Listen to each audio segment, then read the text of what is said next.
And on that day of Pentecost, you, of course, have the disciples, the followers of Jesus, and they're waiting. They're waiting because Jesus told them to wait. He said that he would be sending the Spirit to be with them, to be their helper, and that they shouldn't go out until the Holy Spirit comes. And so they're there, and they're waiting. They're, even just in that, before we get into so many other things in this scripture, the fact that they did wait. They were waiting on what Jesus had spoken to them and spoken over them. They didn't go out and the Holy Spirit's going to come. Maybe he can come catch up with me. Maybe he can find me. I'm going to go ahead and go out, but they waited. In Acts 2:1, it says, when the day of Pentecost had fully come, they were all with one accord and in one place. Jesus told them to wait, and I imagine it, I think I would feel this way if he's like, hey, listen, when these things happen, when, I'm going to go to the cross, and this is going to happen, and their minds are, I'm sure, spinning and whatever, trying to figure things out. He goes to the cross, and then he tells them that he's going to send the Spirit and wait. A day passes. A couple day passes. There's this anticipation. Anybody like me, it's a little hard to just wait around. You're like, no. Well, we'll see when you're in traffic. We'll just see how that happens, You got to be careful. You never know who's next to you. Tori always tells me that. You never know. That person driving real slow, they might be going to church, Oh, okay. That's what I'm trying to get to church, and they're driving so slow. Anyway, that's... Oh. But they waited. Had to wait a full 10 days from when Jesus ascended into heaven. But they were there. And I love it. It says they were all with one accord. They were all together. They came together to not just be together, but they were of the same mind and spirit and praying and asking God to do what he said that he was going to do. There wasn't division. There wasn't arguing. And in the church, there had been that. Jesus and the apostles, you see throughout the New Testament that they had to speak into that. But here they were with one accord. They were together.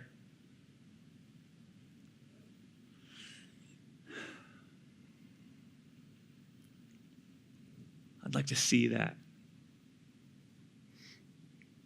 I'd love to see that in the church. I'd love to see that in our world. Not having the division, the fighting, the arguing, and, who's right, who's wrong. And of course, we're not going to see perfect peace until Jesus comes. But that's what he's spoken over us.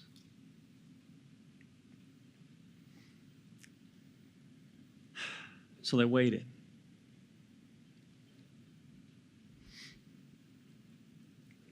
Now the disciples, they weren't unfamiliar with the Holy Spirit. They saw that the Spirit of God moved through Jesus. And even if we think about when they were following Jesus and they were doing these things as Jesus has instructed them and teaching them, and they're going out and they're preaching and people are being healed and there's miracles happening, that the Holy Spirit is actually moving through them, because it's not them that's doing that, but it's God through them, and that the Holy Spirit is moving through them. But there's something different that Jesus is talking about here, because, see, the Holy Spirit was there and around, even in the Old Testament, but it was more in this way of just being over God's people and moving in different moments. But what Christ said is, he said, this is something totally different, because whenever I go to be with the Father and with him, and then he's going to send the Spirit to be with you, and there's something so different going to happen, because he's going to be with you each individually. With you, not just with his people or seeing him move in a certain moment, but now it's God with us.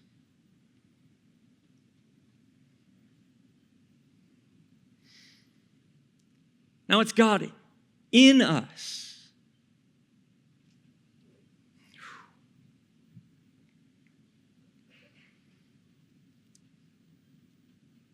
There were moments that somebody was filled with the Holy Spirit for a moment or for what God wanted to do, but now being filled with the Holy Spirit to live.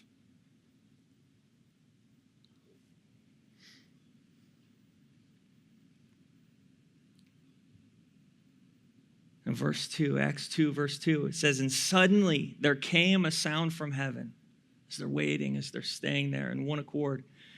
And suddenly there came a sound from heaven as of a rushing mighty wind, and it filled the house where they were sitting. Then there appeared to them divided tongues as a fire, and one sat upon each of them. See there, one sat upon each of them. It wasn't just this corporate, hey, we see this. The Holy Spirit, this fire, we see this, and it's just above all of us, but individually, each of them.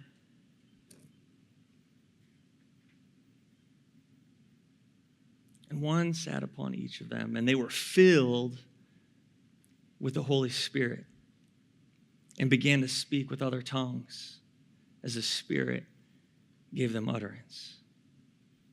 There's so much in here. But it says, and suddenly there came a sound. They'd been waiting. But suddenly, and sometimes, I don't know, man, sometimes it feels like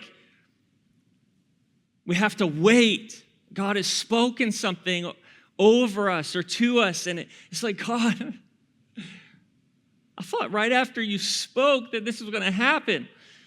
But we've been waiting. And maybe the fullness has to come, right? Because it said when the fullness of the day of Pentecost had come. Not the halfway, not the partial, but the fullness of the day of Pentecost. And maybe God is saying sometimes, like, listen, it may feel like it's taken a bit, but there needs to be the fullness of what I want to do, not just halfway.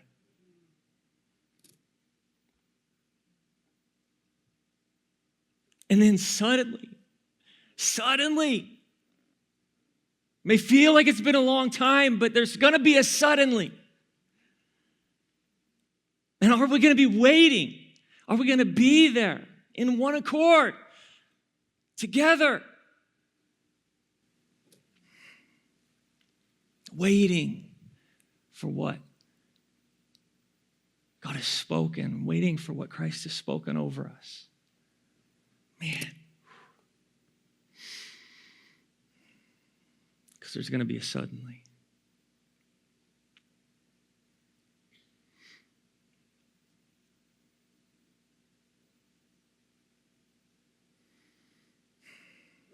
It says suddenly, a sound from heaven as of a rushing mighty wind. That mighty, the word mighty, it means violent and forcible. I love that. Right? Because we hear that God, in the Old Testament, he was in the stillness, the whisper. Not in the lightning, not in the loud craziness, but in the whisper. But also, there's a suddenly. Also, there's a mighty wind. When the Holy Spirit comes, he's not just this little baby, comforter. It's not just this little weak little thing that's like, oh, maybe, you're going to be okay. But no, I don't know. I love that it says that. It's when he came, it was forceful. It was heavy. It was evident.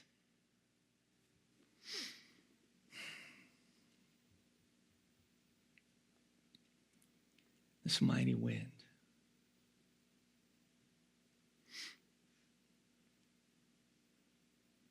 Just imagine. I imagine just the sound of a mighty wind. And I believe it's in the book, The Great Divorce. And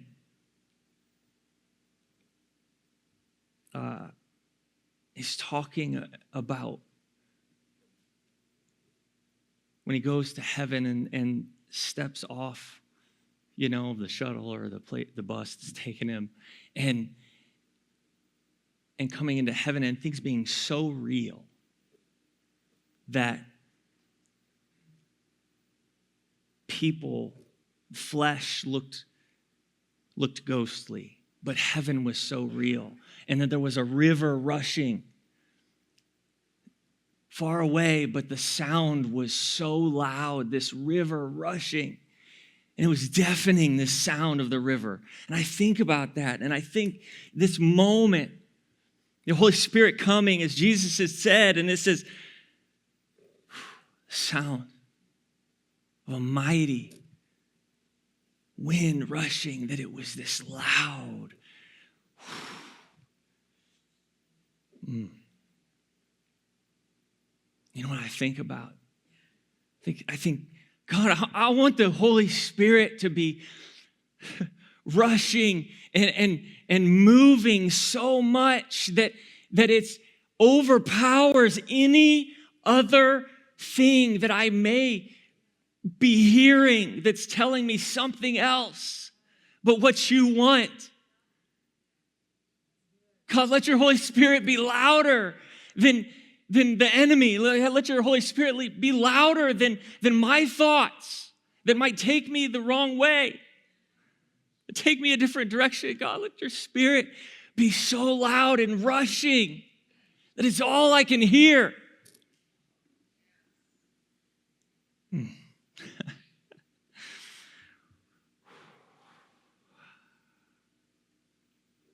Filled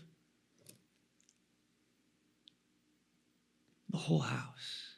Filled, it means to flood, to fill, or to diffuse through one's soul.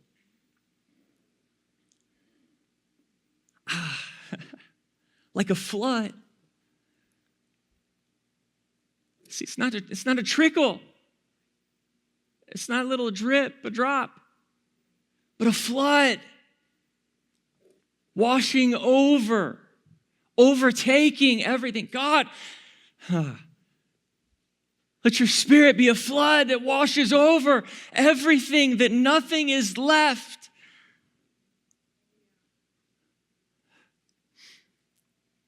Undrenched by your Spirit. Wow. Let us be flooded. Flooded with your Holy Spirit. So when this happened, they're there in this upper room, and the Spirit comes, and these tongues of fire, and they're moved by the Spirit, and as the Spirit gave them utterance, they spoke in the spiritual language, praying, speaking to God, and it was something that they haven't seen before, but God had given them utterance. The Spirit had given them utterance. And so they're speaking in this heavenly language, and then all of a sudden there's people all around because there's people gathered. They traveled there on these pilgrimages, and they're there all around from all different places. And it says in verse 5, Acts 2:5, and there were dwelling in Jerusalem Jews, devout men from every nation under heaven. And when this sound occurred, the sound of the rushing mighty wind, see, that it wasn't just in that room that it was heard. It was heard all over, outside. People from all over the city heard it.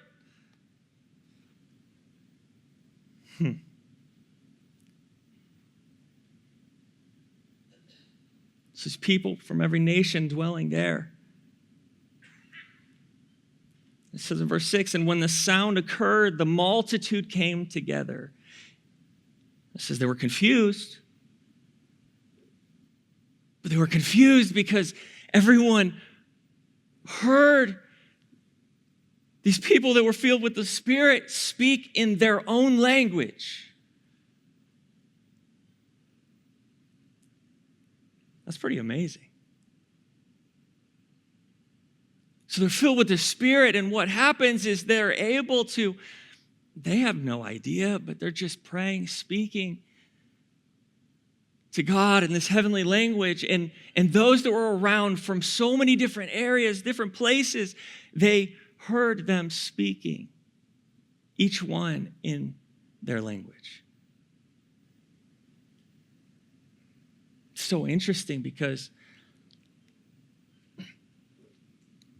if we look back in Genesis, we see the Tower of Babel. In that story, everyone was speaking the same language, and they had all come together. But there was something so different about this moment, because in this moment here in Genesis, they had this pride about themselves.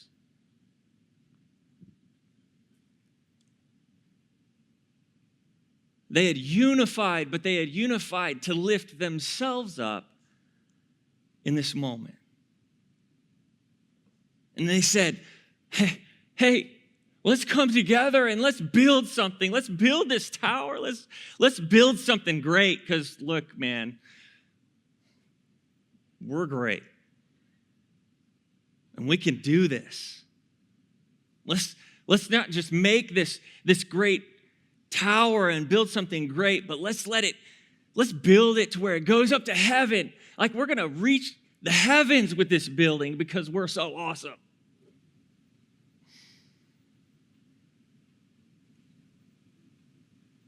In Genesis 11:5, it says, but the Lord came down to see the city and the tower which the sons of men had built. And the Lord said, indeed, the people are one. And they all have one language, and this is what they begin to do. Now, nothing that they propose to do will be withheld from them. They were unified.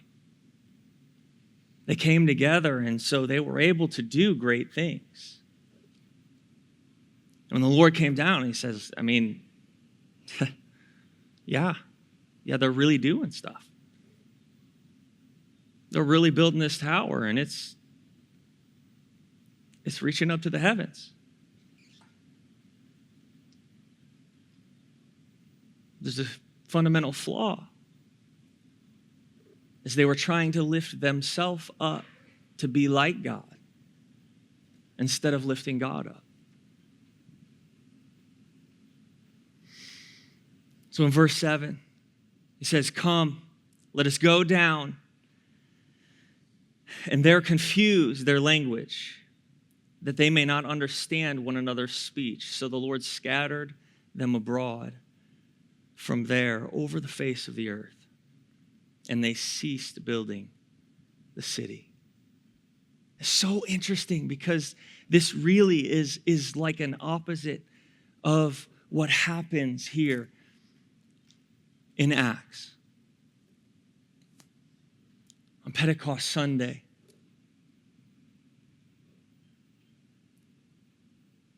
there, that moment at the Tower of Babel, the people had come together and they had united and they were one.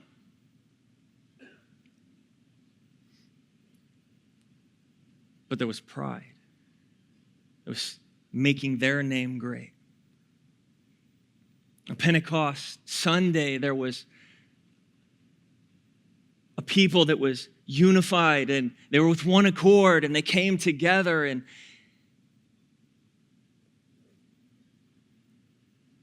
they did something great, but it wasn't because they were trying to do something great of themselves, but they were seeking after God and they made His name great.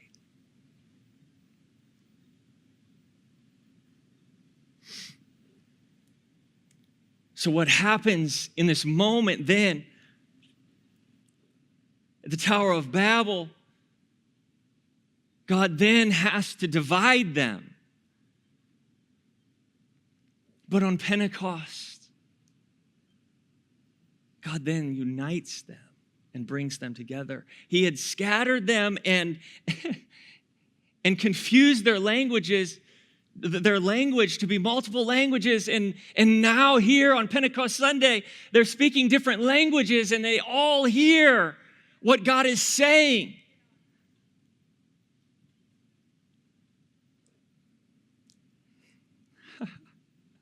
Oh, man. At Babel, God had to create a confusion. But on Pentecost Sunday, He brings clarity.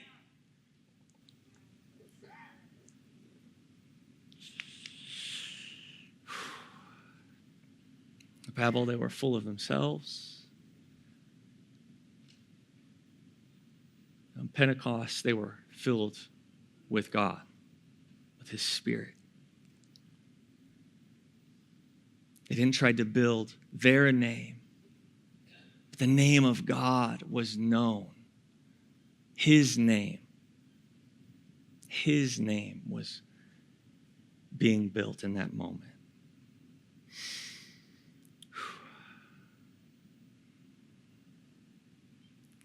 So what's amazing is these people hearing as they're speaking in this heavenly language and they're hearing in their own tongue. And they're like, wait a second, I don't understand. This guy is from somewhere else and he's hearing the same thing that I'm hearing and we speak different languages. Acts 2:7. Then they were all amazed. They were confused at first, it's like, what's going on? But it says, then they were amazed and marveled. I bet the people at the Tower of Babel were amazed and marveled. But it was at themselves and what they did. But here on Pentecost, people were amazed and marveled. But is that what God is doing? They were amazed and marveled, saying to one another, look, are not all these who speak Galileans? Right? They're all Galileans, but how is it that we hear, each in our own language in which we were born.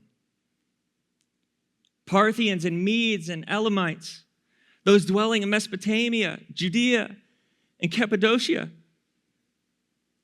Pontus and Asia, Phrygia and Pamphylia. Man. Egypt and the parts of Libya adjoining Cyrene. I mean, they really wanted to make clear there were lots of different people from lots of different places. Visitors from Rome, both Jews and proselytes. Cretans and Arabs. We hear them speaking in our own tongues the wonderful works of God. Oh.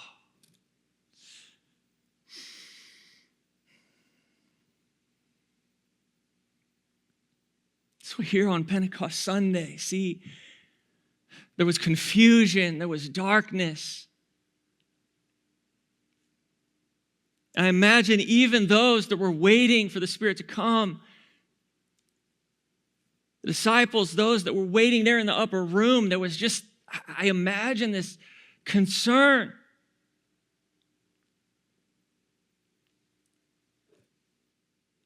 But God brought light. He brought clarity. He brought hope. He brought who He is to them.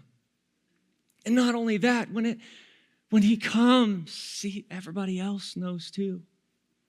And it may be a little confusing to them at first, but oh, when they understand or when they hear, they're going to be amazed and marvel. But see, not at us, not at what we can do, but what God can do.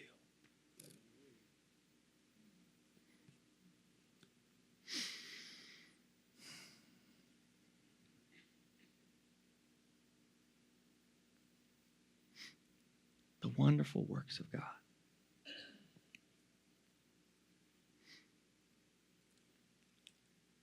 God wants, through each and every one of us, through each and every one of His people,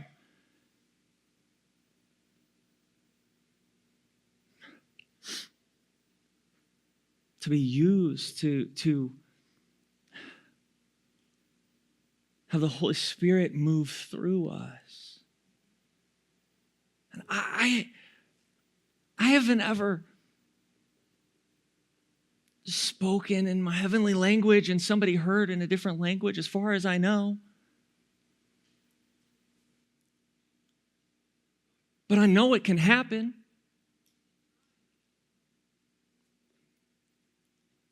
And I want to seek after Him and be unified as His people. See,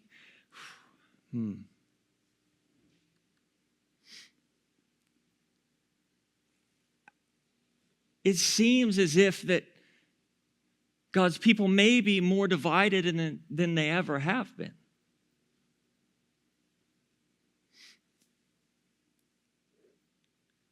But what if His people are unified? What if they come just seeking after His will and what He wants, and the Holy Spirit to move, to fall, to do what He wants to do? Not what we want, not what our heart's desires are, because we might build a tower, but what He wants, that He can build His name, His church. And I believe that's what He wants to do through each and every one of us. And I just know that's what He's speaking.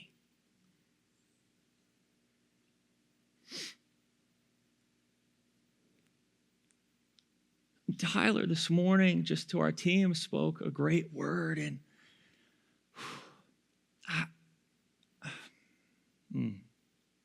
just thinking about that also, that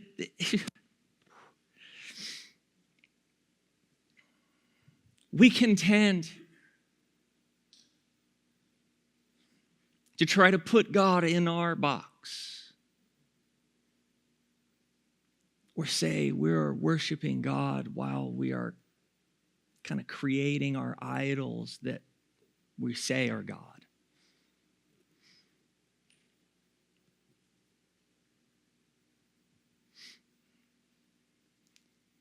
But God doesn't want to be put in a box. He doesn't want to be put into our schedule, to our way of thinking or feeling that things are supposed to go or how things are supposed to move, but he just wants to move in you, in me, in us.